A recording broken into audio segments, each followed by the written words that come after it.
रमो रमो सिद्धे साहुरम। यह पाठ है चार संघ अर्थात चतुर्विध संघ। चतुर्विध संघ कहते किसे हैं? तो मुनि, आर्यिका, श्रावक और श्राविका, इन चारों के समुदाय को चतुर्विध संघ कहते हैं।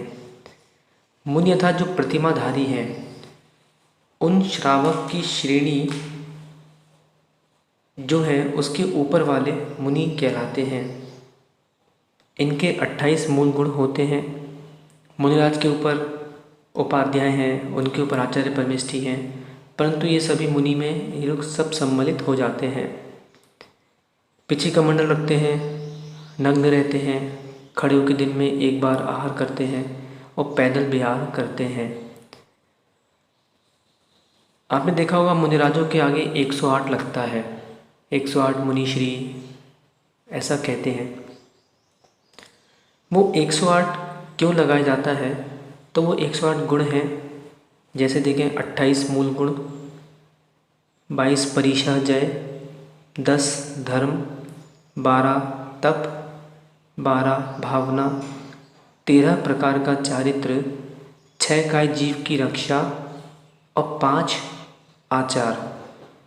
ये 108 गुण होते हैं, इसलिए मुनिराज के आगे 108 लगाया जाता है। दूसरे जो होते हैं मुनि आर्यिका।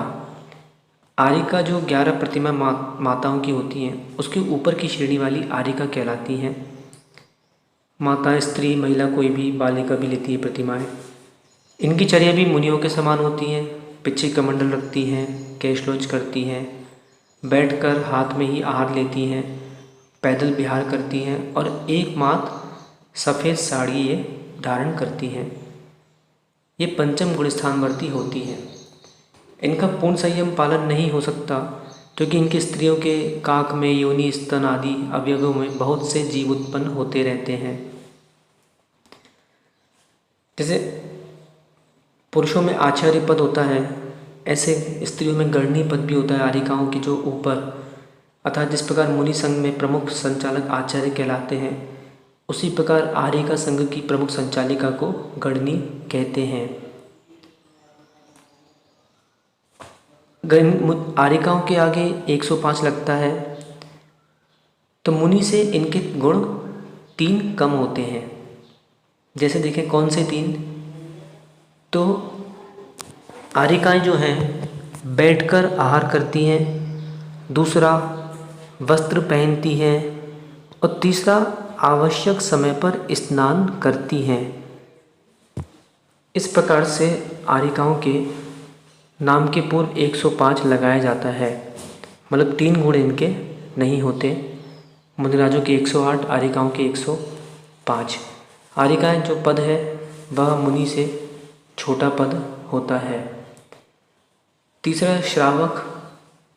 तो सच्चे देवशास गुरु पर श्रद्धा रखने वाला जो सद्ग्रस्त है वो श्रावक कहलाता है।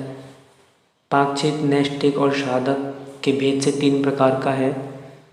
ये पाठ श्रावक से और विस्तार से इसके बारे में जान सकते हैं।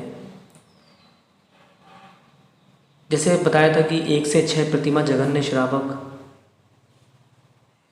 7 से 9 प्रतिमा तक मध्यम श्रावक और 10वीं 11 प्रतिमाधारी उत्तम श्रावक कहलाते हैं।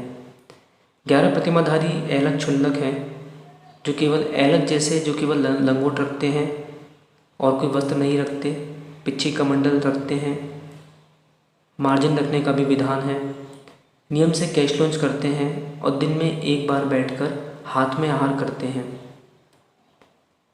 क्षुल्लक जी जो हैं लंगोट के साथ एक खंड वस्त्र भी रखते हैं।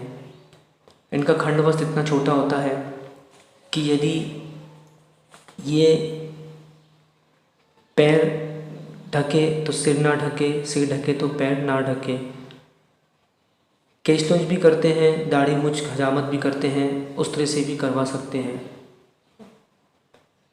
और कटोरा पात्र में यह भोजन ग्रहण करते हैं। इस प्रकार से क्षुल्लक होते। इनके आगे 105 लगता है। तो इनका जो 105 है, एक जगह मैंने पढ़ा था वो बता देता। 8 मूल गुण, 22 अभक्ष त्याग, 12 व्रत, 7 व्यसन त्याग, 12 भावना, 6 काय के जीवों की रक्षा, 3 गुप्ती, 12 तप, 6 आवश्यक, 11 प्रतिमा, 5 समिति और 1 बार आहार लेते हैं, इसलिए इनके आगे 105 लगता है। पद में जो आरिका है वो ऐलक से बड़ी होती हैं। अंतिम जो है श्राविका, अर्थात जितनी भी स्त्री पुरुष हैं उनकी 11 तक प्रतिमाओं को धारण कर सकते हैं स्त्री पुरुष। पुरुषों को कहते हैं श्रावक और स्त्रियों को कहते हैं श्राविका। 11 प्रतिमाधारी श्राविका छुल्लिका कहलाती है।